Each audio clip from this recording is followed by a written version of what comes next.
একটা পুরুষ, বিবাহিত পুরুষ যখন অন্য মহিলা মানে অন্য স্ত্রী ছাড়া অন্য মহিলার প্রেমে আবদ্ধ হয়, যাকে বলে পরকীয়া, তখন সে অন্য মহিলাকে কিভাবে ইমপ্রেস করে বলো তো?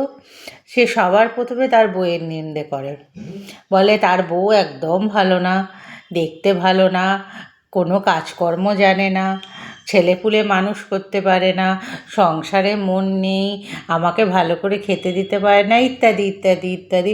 এইসব বলে তাকে ইমপ্রেস করে তারা প্রেমের বন্ধনে আবদ্ধ হয়। কিন্তু সেই মহিলা বুঝতে পারে না যে এই জিনিসটা তার জীবনেও একদিন আসবে, সেও তার কাছে একদিন তিতো হয়ে যাবে। যে একটা নিজের স্ত্রীকে, যার সাথে এত বছরের সম্বন্ধ, তার সম্পর্ক রয়েছে, তাকে যদি সে ভালো না বাসতে পারে, তাহলে সে অন্য মহিলাকে কী করে ভালোবাসবে? শুধু শারীরিক চাহিদার জন্যেই তার কাছে যাওয়া।